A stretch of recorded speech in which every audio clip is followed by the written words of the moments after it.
Hello, everyone, and welcome to our Curators Introduction to Michelangelo, The Last Decades. We are the Curators. I'm Sarah Vowles, the Curator of Italian and French prints and drawings here at the British Museum and lead curator of the show. And this is Grant Lewis, Hello. the project curator. We are going to use this talk as a way to introduce you to the narrative, some of the themes, and some of the key objects in the show. Now, what we hope to do with the exhibition is to offer an alternate perspective on Michelangelo. Many of us, when we think of him, have a certain image in mind. We think of his David in Florence or the creation of Adam, the central panel on the Sistine Chapel ceiling. And these are both iconic works, familiar to us all. But what many people don't realize is that these are works that Michelangelo made as a young man in his 30s. And they represent a mere fraction of his creative career. Michelangelo lived for an extraordinarily long time by Renaissance standards. He died shortly before his 89th birthday, and he was active right up until the end of his life. The aim of this exhibition is to introduce people to the last 30 years of his career, a period when he was busier than he'd been at any other point. We explore the remarkable vigor and dynamism of his creativity after the age of 60, and we look at the wide variety of work that he produced during this period in a range of media, from drawings to architecture, poetry, and fresco. But we also hope that you will leave the exhibition with a better sense of Michelangelo as a person. We want to look beyond the image of the isolated genius and to bring the man himself to the fore, and, where possible, to give space to his own words. We look at the way that this great artist copes with the very human challenges that we all face as we get older, the anxieties and indignities of aging, the challenges of bereavement and ill health. And there are two ways that we do that. First, by looking at how he adapts his working methods to allow for the huge demand for his work. And secondly, by exploring the very personal ways that he confronts his own inner vulnerabilities about aging, mortality, and what that means. As Sarah says, we pick up the story in 1534, which is a very good year for two reasons. One, because it marks the start of the last 3 decades of Michelangelo's life, and two, because it was in that year that he left his native Florence for the last time in order to move to Rome, where he lives almost continuously until his death. When we start, Michelangelo is at a low ebb. The works we best know him for were several decades behind him, and he was emerging from one of the most difficult periods of his life. This period was characterized by the disastrous sack of Rome by imperial forces in 1527, which unleashed untold violence on the city. The Pope Clement VII, a Florentine, a member of the Medici family, and a childhood companion of Michelangelo, had to flee for his life to the Castel Sant'Angelo, where he lived under siege. These were horrible times for anyone present. Michelangelo wasn't a direct witness. He was in Medici-ruled Florence. But he didn't escape events, because as word of the sack spread, Florence's anti-Medici and pro-Republican factions seized on this moment of Medici weakness to expel the family from Florence. As his authority crumbled in Rome, the Pope appealed to Michelangelo for help. But rather than come to the Pope's aid, Michelangelo, a Republican at heart, sided with the rebels. Michelangelo gained some new sculptural projects from the new regime, but he soon swapped art for quite a different kind of work. Because before long, Pope and Emperor had patched up their differences, formed an alliance, and resolved to retake Florence for the Medici. By 1529, a large army was bearing down on the city, by which time Michelangelo had been put in charge of hastily fortifying Florence ahead of a lengthy siege. His fortifications did well, but the beleaguered city could only hold out for so long, and when it fell, the Medici's revenge was brutal. Michelangelo, a key Republican figure, was in a very sticky situation, and he did everything he could to placate the victors by tempting them with his talent, fulfilling all manner of commissions that they threw at him. Michelangelo seems to have been overwhelmed, so much so that he rushed things, lost his creative focus, and overworked himself so much that even before our show starts, concerned assistants feared that he might die. And yet, at the same time, he also carved out time to make a number of intricate gifts for friends of his. This was important to him. After the disruption of the past few years, these gifts were a very important way for him to refocus his creativity because he could choose what he wanted to make. He also, of course, got to choose who he gave presents to. And this uptick of gifts coincided with the entry of several very important people, mostly young men, into Michelangelo's life. The most importantly of these was a young Roman nobleman called Tommaso de' Cavalieri, who Michelangelo met in 1532 on a visit to Rome, where the artist was trying to spend as much time as possible given the challenging situation in Florence. Michelangelo was immediately struck by the young man's erudition and beauty, and within a few months of their first meeting, he began making a series of meticulously finished drawings as gifts for Tommaso, of which we have two in the exhibition, both featuring tales from classical mythology, the Titius on the left and the Phaeton on the right. Most of the drawings you see in the show are preparatory. They're made as means to an end, but these two were made as works of art in their own right, works of art that were supposed to be treasured, studied closely, works of art that were meant to say something. Quite what Michelangelo wanted to say with them is a matter of debate, and that's because scholars have very different imaginations about what Tommaso and Michelangelo's relationship was like. For some, it was homoerotic, even physical, the drawings being expressions of Michelangelo's own desires. For others, however, Michelangelo and Tommaso enjoyed a platonic and chiefly erudite friendship. Now, personally, I lean towards the latter interpretation, but I think both hypotheses are at least partly right.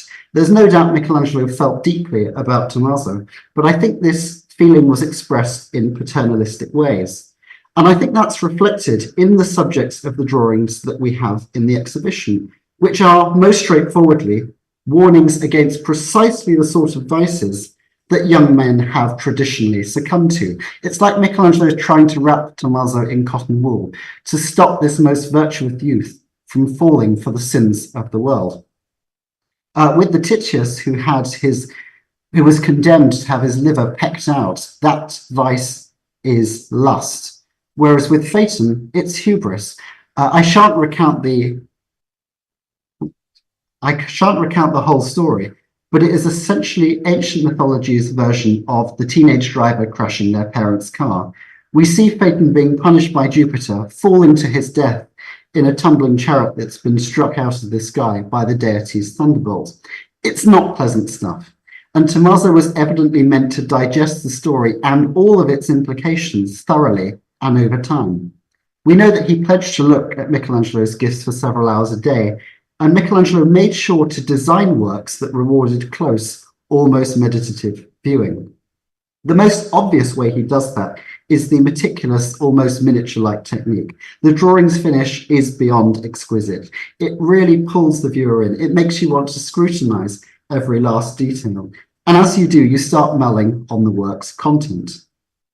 To keep Tommaso further engaged, Michelangelo also left some visual gains for Tommaso to uncover as he looked. One of the most telling, I think, is his decision to base Phaeton's form on a Roman sarcophagus that was then displayed right in Tommaso's neighborhood of Rome, actually outside Tommaso's parish church. I think he's identifying Phaeton with the recipient, warning Tommaso that this could be him as well if virtues are abandoned for vice.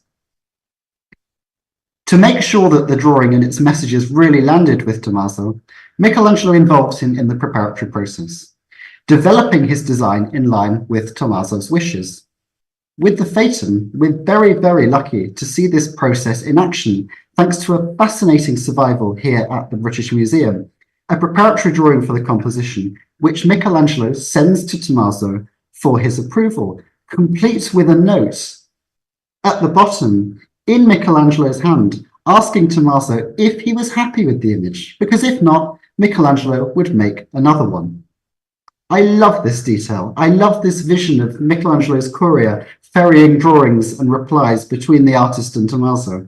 And there's also a telling window here, I think, into Michelangelo's character. Though he's Europe's most famous artist, he was desperate to please and perhaps insecure about what he'd managed to produce.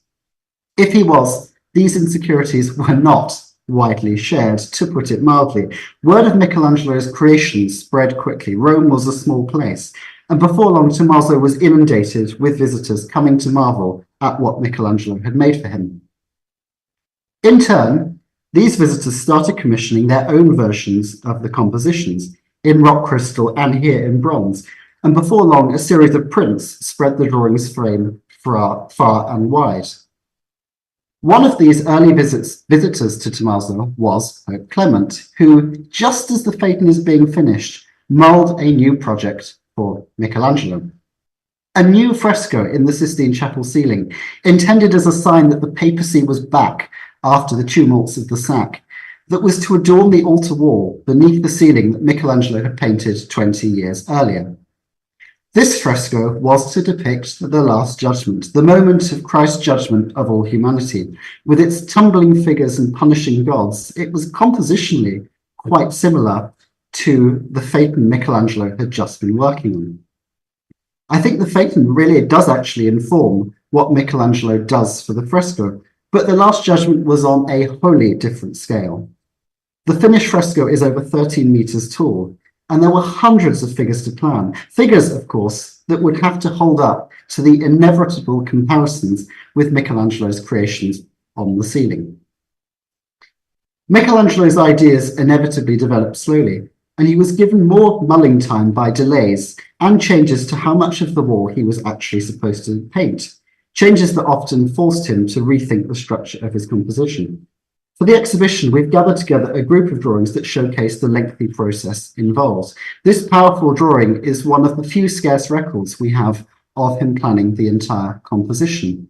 Structuring his narrative around a bold, almost S shape, Michelangelo articulates in broad strokes the movements of the souls that Christ has judged, moving upwards for the blessed on the left and downward into hell for the damned on the right.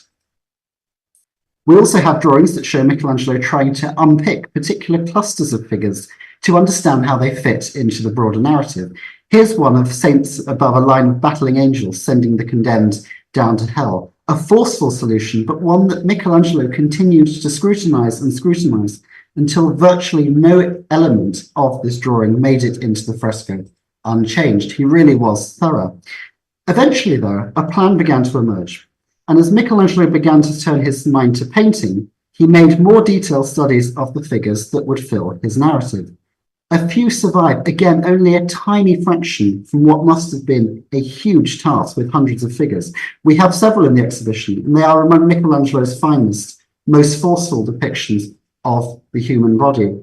In this blockier one, for an angel at the top of the fresco, we can sense Michelangelo thinking how boldly he will have to paint the figure in the actual fresco to make sure it's legible from below. It's about 13 meters up.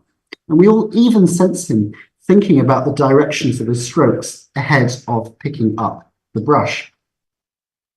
On which note, Michelangelo finally started painting in 1536. The fresco took 5 years to complete, and when it was unveiled in 1541, it evoked a range of reactions. The Pope, who was at this point Pope Paul III, apparently fell to his knees in wonder. Artists from across Italy raced to see it, turning the Sistine Chapel into an artist's academy once more. Prints spread far and wide, but with it came murmurs of discontent.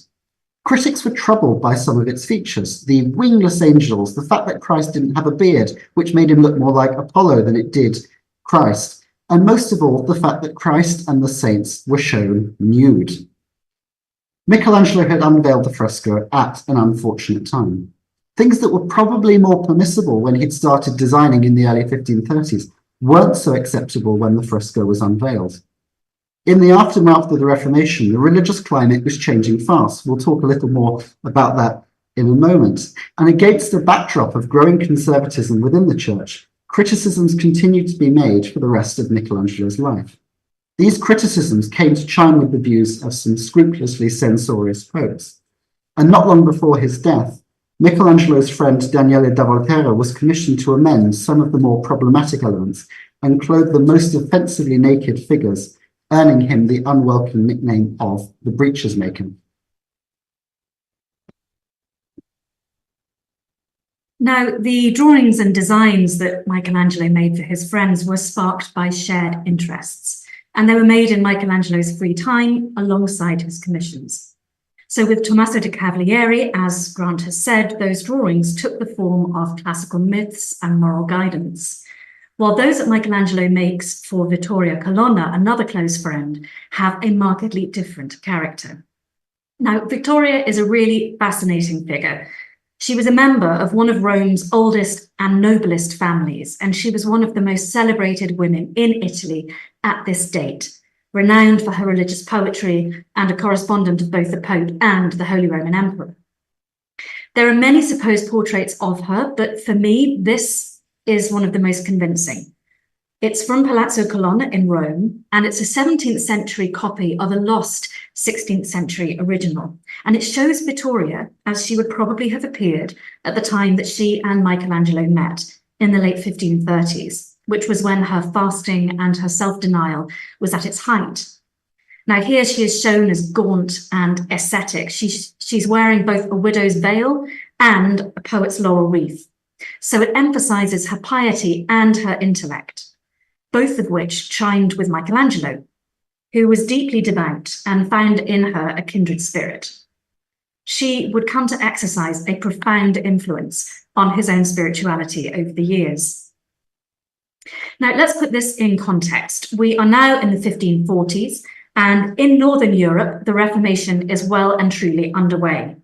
But for people in Italy as well, all of the old certainties are gone.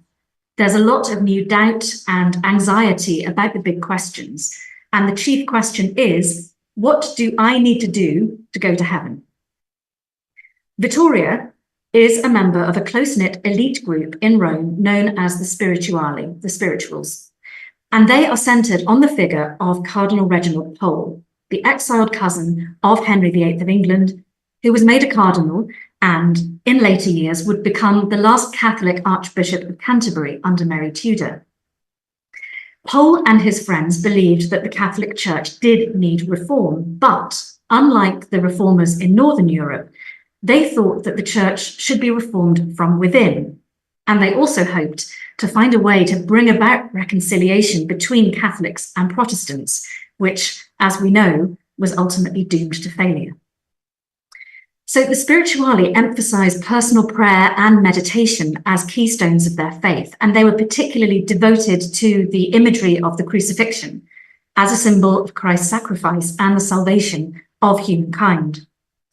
These ideas find expression in this book, which was published by one of the Spirituali, and it's called The Beneficio di Cristo, which in English essentially means Treatise on the Benefit of Christ's Death. This was a Renaissance bestseller. It was first published in 1543 and more than 40,000 copies were printed in several different languages. But even at the time that it was published, it was challenging because its editor, Marcantonio Flaminio, had added passages to the original text which came worryingly close to Calvinism. Not just ideas of justification by faith alone without the involvement of the Catholic Church, but even predestination. So in 1549, which is just 6 years after it's published, this book is put on the Roman Inquisition's index of prohibited books, and it was stamped out so ruthlessly that now only one copy of the first edition is known to survive in Cambridge, which is included in the exhibition. Michelangelo's own deeply felt faith and his friendship with Vittoria prompted him to write her profoundly beautiful letters and poems and to send her gifts of artistic designs, just as he'd done with Tommaso. But now his works focused on the religious imagery that interested them both. Even though he was already the most famous artist in Italy, if not Europe, you get the sense that Michelangelo was sometimes a little bit daunted by Vittoria's brilliance, because here on the left, you can see the draft of a letter and a poem that he wanted to send to her. But first of all, he sent it to his friend Donato Gianotti, who was a writer, asking for help in polishing it up. Now, I've highlighted Gianotti's writing, as you can see here. It's on the right-hand side at the top and at the very bottom. And what he does is he copies out Michelangelo's text. He corrects his phonetic Tuscan spelling, and he makes his sentences flow better. Now, this is a striking glimpse of a kind of anxiety, a flash of self-doubt that we don't often associate with Michelangelo Buonarroti. But if Michelangelo doubted his abilities in poetry, he surely had no such doubts about the artistic gifts that he sent to Vittoria. These are no longer classicized fantasies showing the idealized male nude. On the contrary, they are deeply personal meditations on Christ's suffering, which are both artworks and expressions of faith. As in his other late religious works, Michelangelo explores the psychological state of his subjects. His Christ on the cross, which we see here, is tortured but robust, proud and unbroken, trusting in the need for his sacrifice. And amazingly, we know exactly what Vittoria thought of this design because we have a letter that she wrote after seeing it, and it's displayed alongside the drawing in the exhibition. She writes that it has crucified all other images in her mind, and she says, "I've studied it with a light and a magnifying glass and a mirror, and I've never seen such an exquisite thing." Michelangelo also makes a design of the Pietà for Vittoria, and this is a theme which had fascinated him throughout his life, the tenderness and the sorrow of the Virgin's maternal love for her son, something that he'd most notably explored 40 years earlier in his great marble Pietà for St. Peter's. Now, the design he makes for Vittoria is also related directly to her own works because she'd written a prose meditation on the Virgin's state of mind while holding the dead Christ after the crucifixion. And there seem to be strong parallels between the imagery that we see here and the details of her text. Michelangelo's composition was transformed into a painting by his collaborator, Marcello Vannusti, and it's that which I'm showing you here. It looks as though this was the plan right from the beginning, that there should be a painting. And we'll come back to Michelangelo and Vannusti's collaboration in a moment. This painting from a private collection makes a very good case to be the prime version made for Vittoria herself. Recent restoration has revealed a signature in silvered paint, which unfortunately is virtually impossible to see with the naked eye. But it gives both Michelangelo and Vannusti's names as inventor and painter of the composition. This is a really unusual form of signature for a painting. It's something that we would more expect to see in a print. And the fact that it's also in a strikingly precious medium suggests that its patron was of very high status. To further link the painting to Vittoria, the provenance can be traced back to the Colonna family. Now, like the drawings that Michelangelo made for Tommaso, his designs for Vittoria weren't meant to be private between the two of them. On the contrary, they became immensely popular, both within and outside the reforming community. We know that Cardinal Pole had a version of the Pietà painting, and Cardinal Gonzaga was also keen to have one made. But it also resonated with mainstream Catholics, and this is something to stress, that even if Michelangelo's designs had been created to appeal to a reform mentality, they were orthodox enough to have much wider appeal. So here we can see how the Pietà imagery is adapted for use in a rock crystal pax, which is something which is actually used as part of the Catholic Mass. It's an act of private meditation transformed into public ritual. Now, in 1545, Michelangelo turned 70, and by Renaissance standards, that was very elderly, but he was as busy as he'd ever been.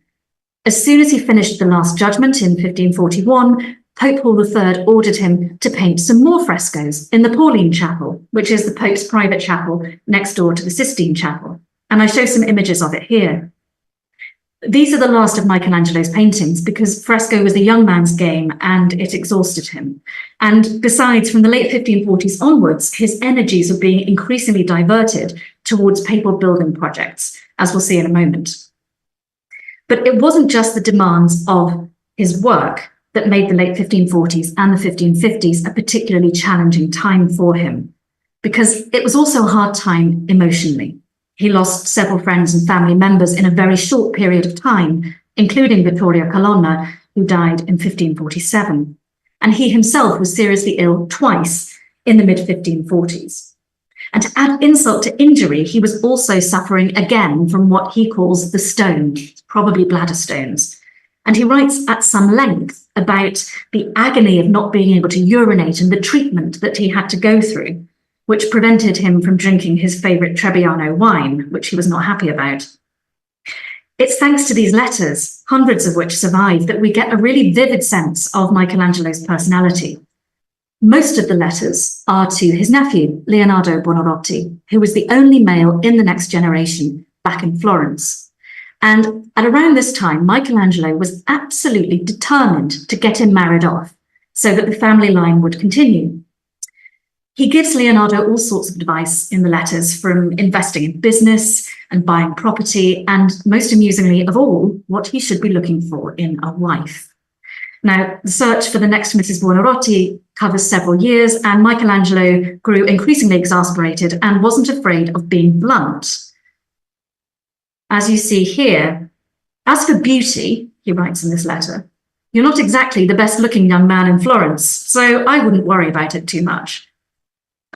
He was pretty crushing when he wanted to be, but all these efforts paid off eventually, because Leonardo married Cassandra Ridolfi, a splendid match from a distinguished Florentine family, who ensured that the Buonarroti line would indeed be continued into the next generation.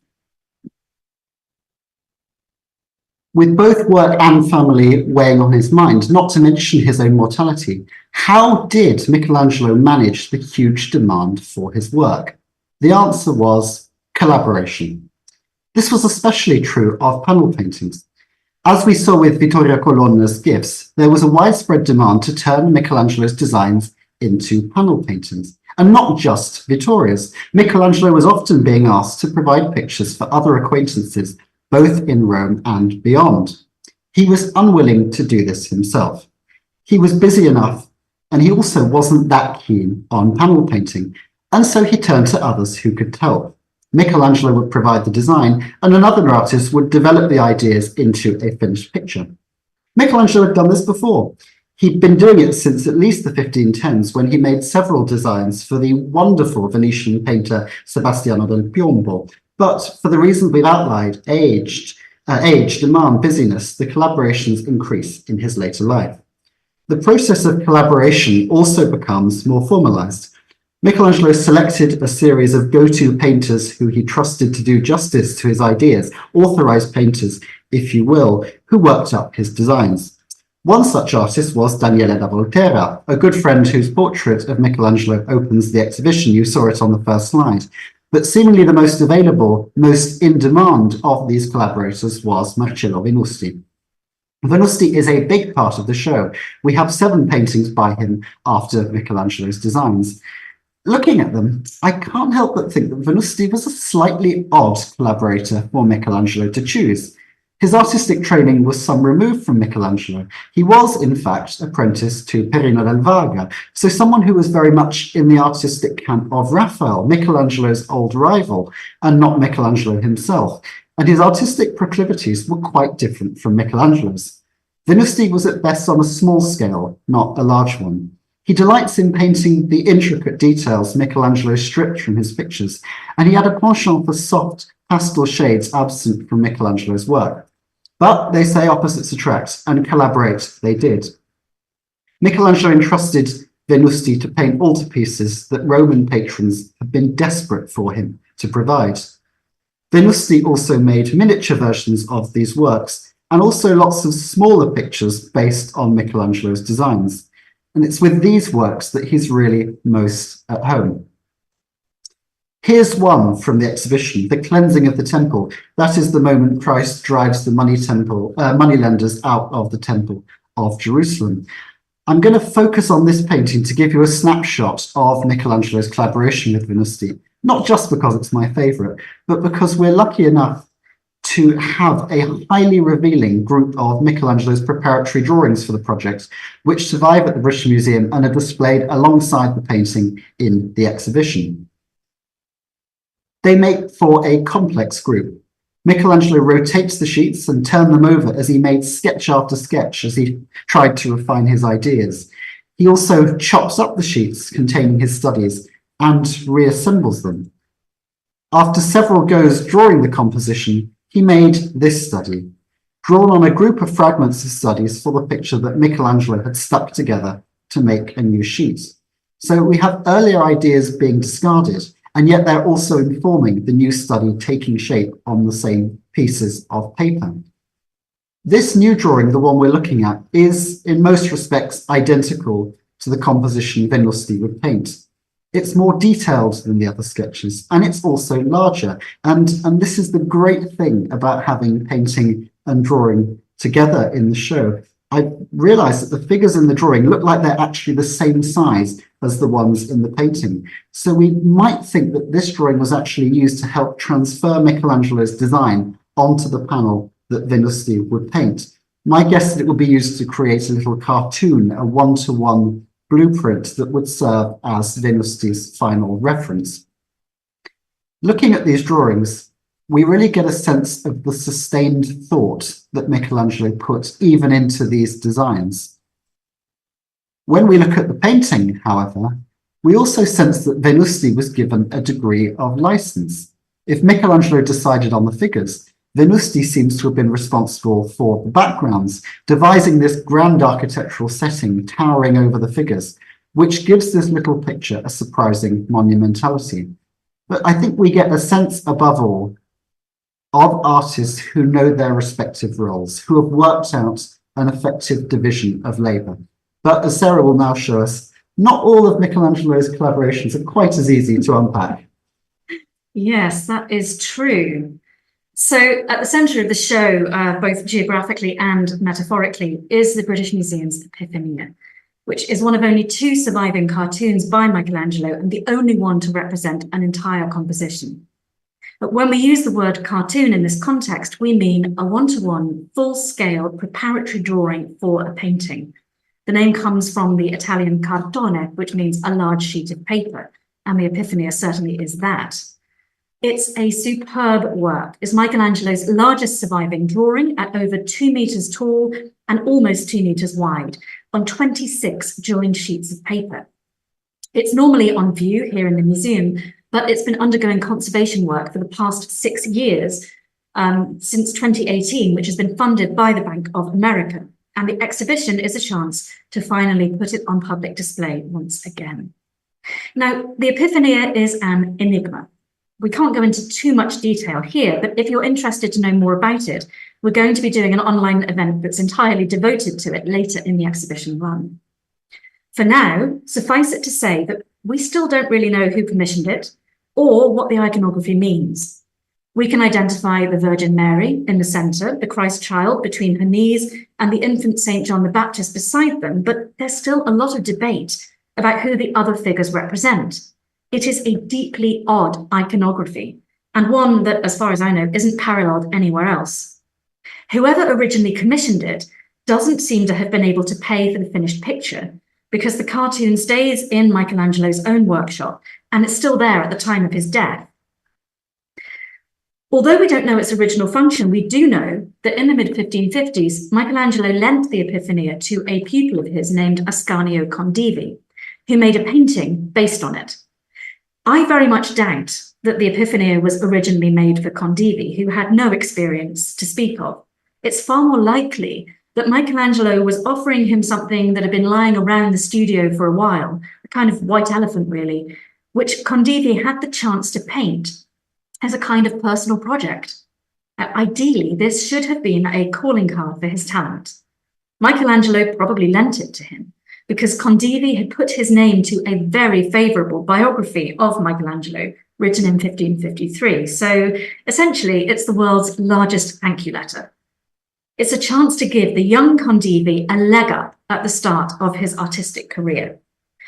Now, as you can see, Condivi wasn't quite as talented an artist as Venusti. Indeed, this is his only known painting, and he actually doesn't seem to have pursued that career as an artist in later life. But it's fascinating to see how he responds to the challenge of translating this very large and very complicated composition. The painting has been at Casa Buonarroti in Florence, which is Michelangelo's family home, since his great-nephew bought it in 1608. Now, the great-nephew claimed that it was by Michelangelo himself, although even at the time, I doubt that many people agreed with him. The painting has been undergoing conservation work ready for this exhibition, and the image that you see here unfortunately shows it before work began, which is why it looks so yellow. The colours are considerably brighter now, and it's been a wonderful surprise to see how they've come out. So that's another reason that you should come and see the show in person, if you can. We've reunited the drawing and the painting for the first time since they were made in the mid-16th century, bringing the two parts of the Epiphania story back together. And we hope that it offers a very exciting, fresh contrast and context for each of them. To you, Grant. Thank you very much. The Epiphania, as Sarah said, is an appreciably large work, but by Michelangelo's standards, it's still pretty small. In fact, as he was working on it, Michelangelo was working on a bigger scale than he had ever worked on before, and that's because his career as an architect had just taken off, just in the years preceding the Epiphania.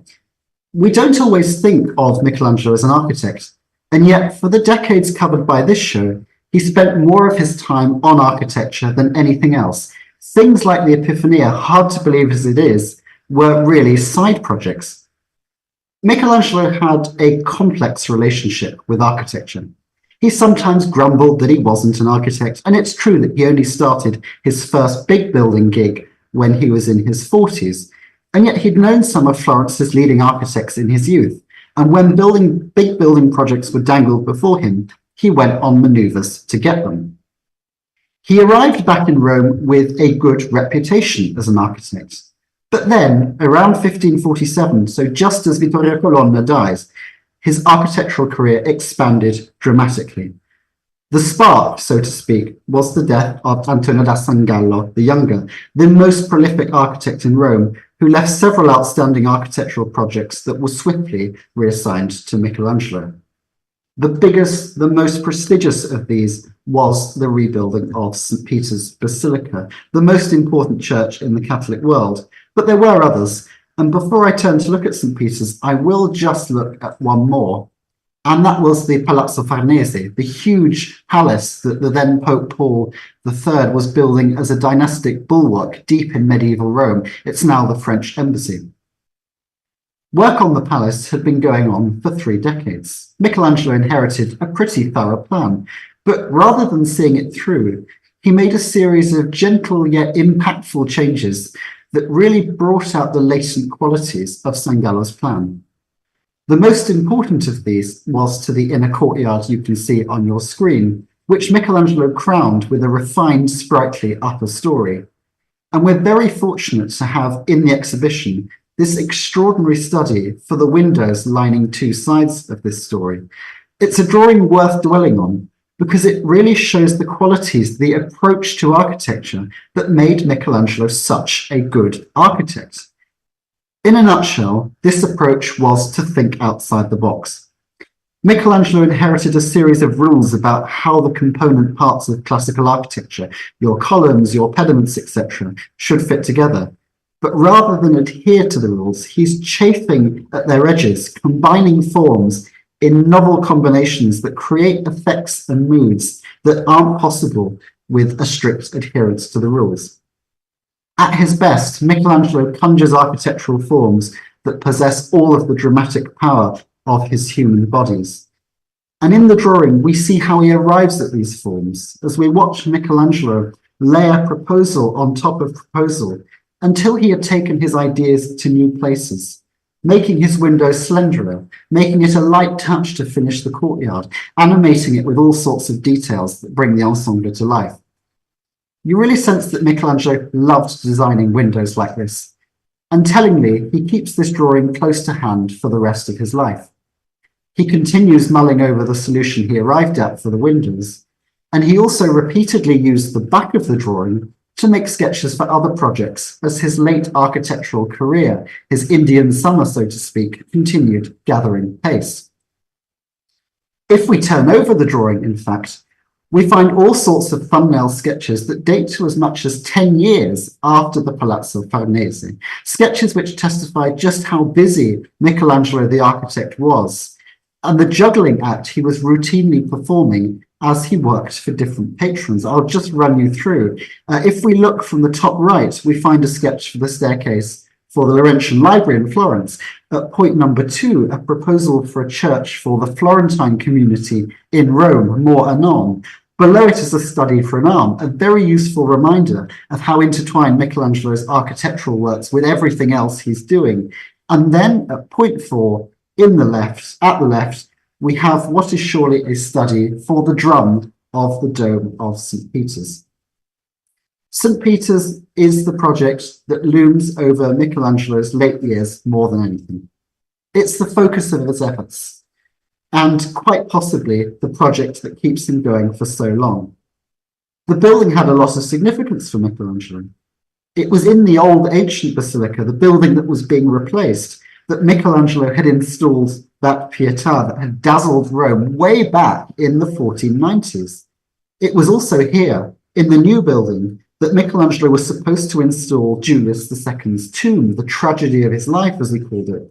And by the time he came to rebuilding the basilica, he'd been watching the project since its inception more than 40 years ago.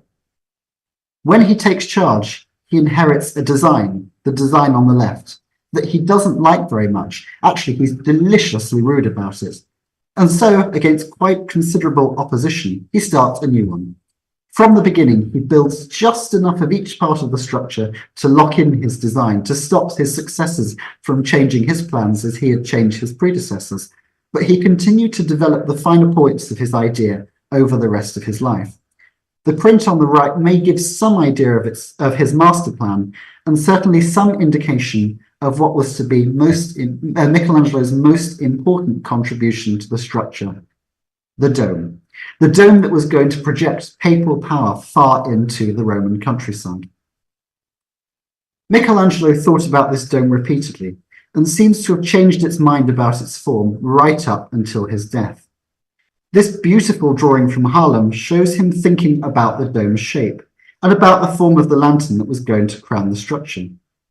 This drawing has proved difficult to date, but I think it was made when Michelangelo was in his 80s, the late 1550s, when he was under no illusion that he would ever see the dome complete, when his energies were instead focused on passing on his intentions to his successors. Look closely, and you can, I think, see the first clear signs of Michelangelo's physical decline. He's struggling to rule straight lines, something that contemporaries remark on. The issue becomes more prominent in the artist's very last years because from about 1559 onwards, if St. Peter's wasn't enough, Michelangelo takes on a final flurry of architectural projects. One of these is the church I hinted at, the church for the Florentine community in Rome, San Giovanni dei Fiorentini, for which we have the ground plan on the left of the screen, while at the right we have a study for another commission that came Michelangelo's way, this time in 1561, a design for a new gate on Rome's eastern wall, the Porta Pia.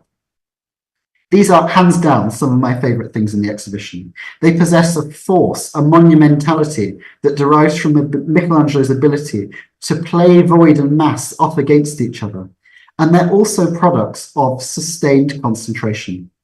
Michelangelo worked on these drawings repeatedly, returning in different media to build up his forms layer after layer. With the Porta Pia drawing, I wouldn't be surprised if he returned to it after appreciable intervals to assess progress and try taking the design in new directions. The result is a sheet that's practically encrusted with ink and white heightening. It's the logical continuation of that additive way of drawing that we saw with the window study for the Palazzo Farnese, not to say a continuation of the trains of thought he'd explored for those windows. And the solutions Michelangelo was able to explore coming back to this theme were even more novel and impactful. This way of layering drawings on top of each other also had a practical benefit. As Michelangelo aged, he was able to save his energies by reusing drawings rather than make new ones. And this is just what he did, in fact, with that earlier window study for the Palazzo Farnese. Right at the end of his life, so in 1563, Michelangelo seems to have made some more additions to that drawing, now at least 13 years old, in order to convert the earlier window into a niche he was designing for yet another project, the Palazzo dei Conservatori on the Capitoline Hill, right in the epicenter of Rome's civic administration. It's a fascinating way of working, a fascinating way of drawing. And as Sarah will show us as we now gallop to the finish, Michelangelo was also making technically very similar drawings for very different ends and a very different subject, the crucifixion. Indeed. Now, since at least the 1530s, people have been using the word divine to describe Michelangelo's powers of invention, but of course, he himself was not divine. He was mortal, and he was deeply aware of that. Throughout the final decades of his life, Michelangelo lived in constant expectation of death. You have to remember that even at the date the exhibition begins, he was considered very old by the standards of the time. And during the 1540s and 1550s, he'd watched beloved friends and relatives die, his brothers, Vittorio Colonna, his trusted servant Albino, and many others. These losses prompted an increased focus on the state of his own soul. And in the 1550s and the 1560s, his personal works focus ever more closely on the theme of the crucifixion. Both in poetry and drawing, this scene of Christ's sacrifice as a symbol of Christian redemption gave Michelangelo hope for his own salvation after death.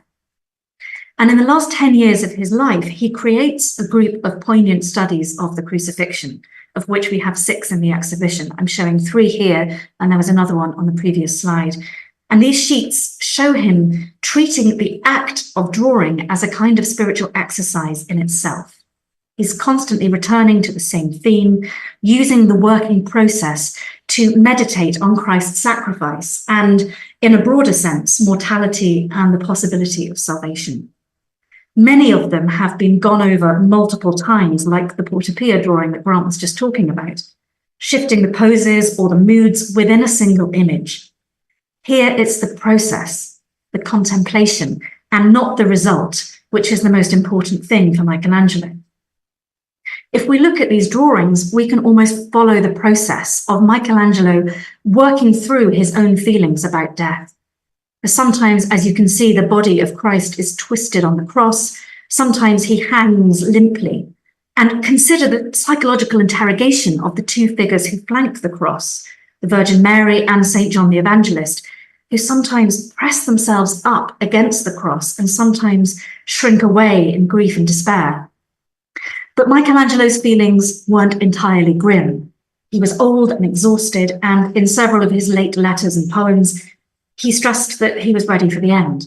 He had outlived his generation, and of course, as a devout Christian, he believed that death wasn't the end. Assuming that the sacraments were received and all was done properly, it would be followed by eternal life and eternal peace. And so these drawings shouldn't, in my opinion, only be seen as explorations of grief and loss, but as testaments to hope and to the prospect of a new beginning. Now, I mentioned earlier about Michelangelo's letters, which are such a valuable resource. And this letter, which is one of the final things that you'll see in the show, is among his last. Again, it's addressed to his nephew, Leonardo Buonarroti, and it's written 2 months before Michelangelo's death.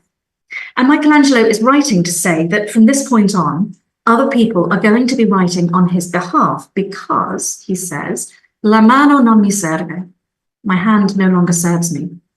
And you can see right at the point where he writes this, the handwriting seems to crumple, the letters bunch up, and there's a large ink blot at the end of the line where the pen has skittered over the paper.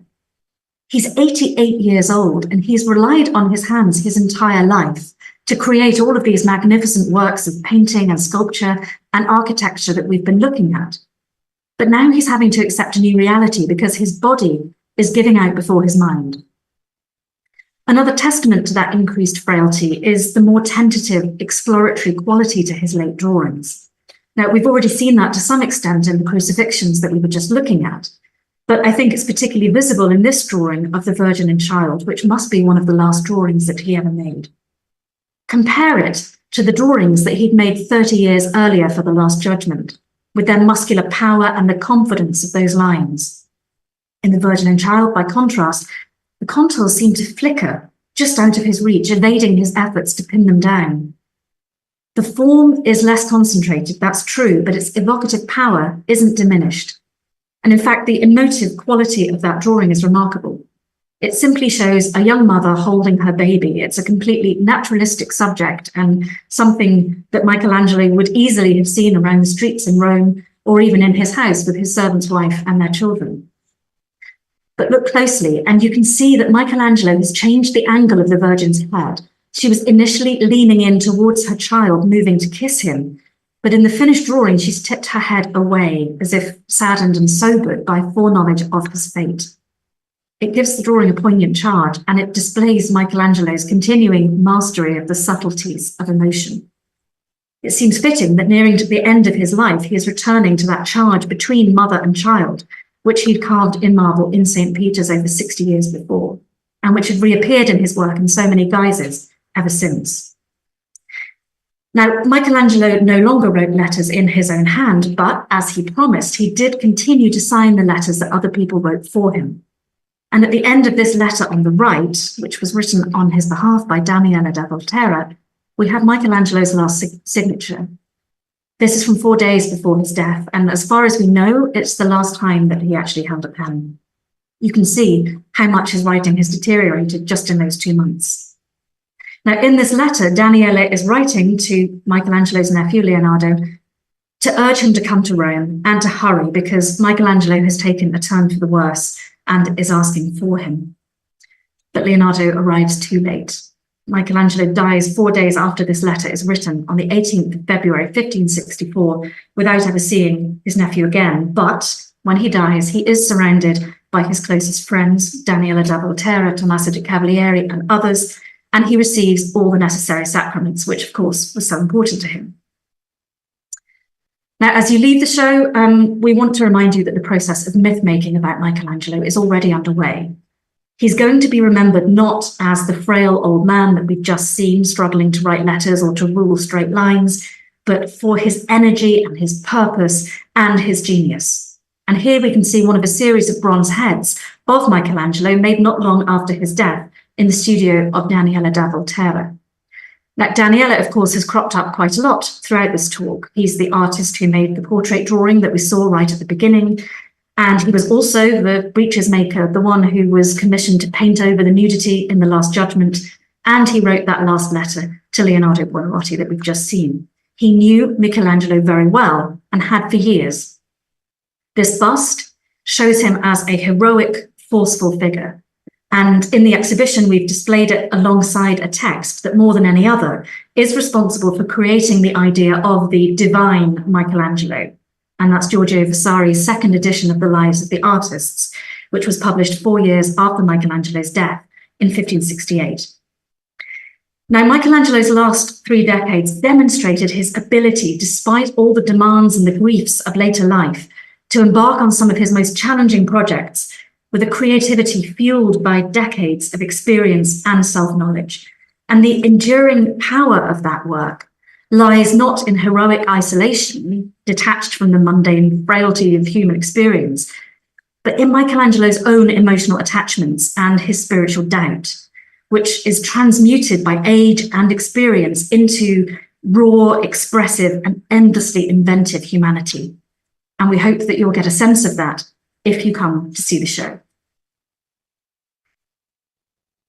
And there we go. Thank you so much for joining us. We've got some minutes for questions now, so we will get through as many as we can. I see we already have 3 to start going with, but do keep sending them through. So should we start? Go for it. Number 1, how does Michelangelo create such luminosity in his paintings? Wow. Well, Michelangelo is very interested in the effects of light, I would say. Yeah. He always thinks primarily as a sculptor. In the drawings that we see in his paintings, he's always thinking about the 3-dimensional form. And so I think to some extent, the way that he uses light in his paintings is related to that instinctive understanding of how the light falls on the 3-dimensional object. And so that certainly helps. And from a technical point of view, Michelangelo prefers working in fresco. And if you're working in fresco, you're working in a white plaster and you're using very diluted pigments. So your work naturally has quite a light key. As for panel painting, Michelangelo was trained in tempera by an artist called Domenico Ghirlandaio, who also works in a very, very light manner as well. So it was really part of his artistic DNA. Although Michelangelo, of course, claimed that he hadn't been trained by anyone. He did, but he lied. And in one of the first bits of documentary art history, Vasari, in the second edition of the Lives, actually finds the contract apprenticing Michelangelo to Ghirlandaio and says, look, and quotes it in full. Michelangelo was dead by that point, but he would have hated it. Absolutely hated it. So we'll move swiftly on. Question number 2. Do you know who Michelangelo used as his models for his pencil sketches, or is he recalling memories? That's a good question. And actually, it's a very good question because there's a lot of scholarly debate about this very issue. Because Michelangelo knows the human figure so well, he's tricking us to the extent that we don't know. He probably also used wax figures to help devise a composition like the Last Judgment, where he's combining all of these figures together. I think the other thing to bear in mind looking at the drawings is these are all idealized types. And that's part of Michelangelo's genius. For him, that's the most important thing. It's not drawing what is literally in front of you. It's creating something beyond that. Yeah, absolutely. And following on from what you were saying about him tricking us, there are some drawings that we have where the physical pose that he's come up with is something which is just impossible to actually hold. So he studied the human body so much that certainly in some of these drawings, he is creating straight out of his own head because a model simply couldn't have held that. And something which might actually be related to that, which is relevant, I think, is that he did not have a studio in the same way that, say, Ghirlandaio did and the other people in Florence at the time that he was trained. So you have examples in Renaissance Florence of apprentices and studio boys being used as models. Michelangelo didn't have quite the same setup. So there certainly were people he could have used, but I think he had spent so long looking at the body that he was beyond that in a sense. It's his language. Question 3, does Michelangelo say how he finds drawing difficult in his old age? There is an anecdote in Vasari's second edition of the Lives, where Vasari recalls showing Michelangelo a drawing from his youth, and Michelangelo looks at it and says, oh, if only I could do that now. So, sort of, yes. I mean, we certainly know from his letters, as we said, that he was having trouble writing and controlling his hand, at least from the middle of 1563, so about 9 months before his death. So from that point, he's certainly struggling. I think until then, in terms of actually physical command of his hand, he was faring pretty well. His handwriting remains as beautiful and as neat as it had been throughout his entire life.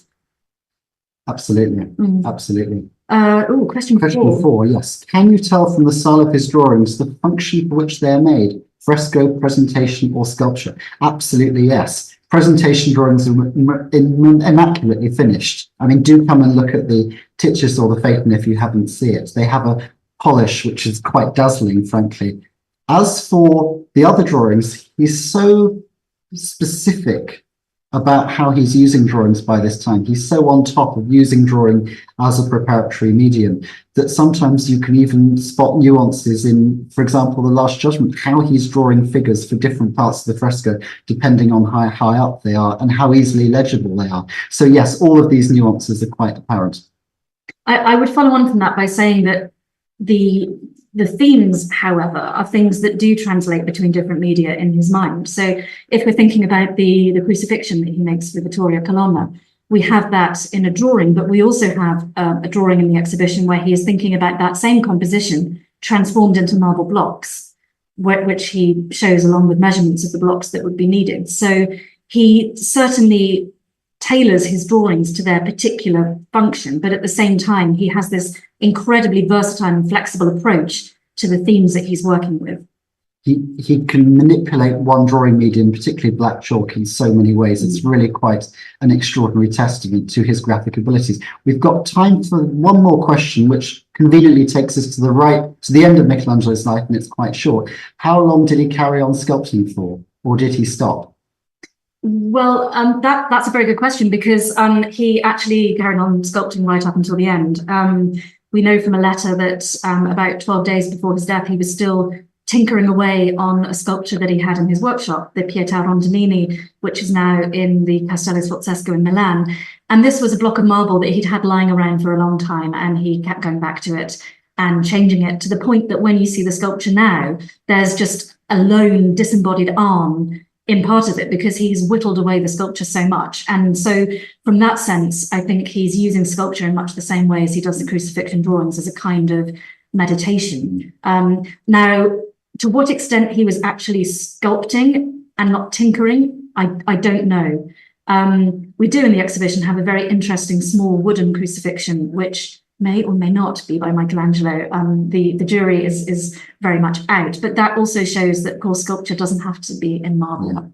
Yeah. There were wonderful anecdotes as well, because he was so busy with architecture that sculpture becomes a nighttime activity, and it's something he's doing for his own benefit. There's a wonderful anecdote of people going to his house, and he's got some hat contraption featuring a candle, so allowing him to work in the wee hours, so to speak. One very quick last question, because it's a very quick yes. Is there a way to examine some of the broad drawings you've shown us online? Yes. All of the British Museum drawings are on our website, collection online, and you can zoom in to all of them. So we will end there. Thank you so much for coming, wherever you have been in the world. I should flag our next event in the programme, which will be at the British Museum in person, and that is the film Michelangelo, Love and Death, which is happening on the 1st of June, which is a Saturday. You can find details and booking on our website. And our next online event will be on Thursday, the 18th of July.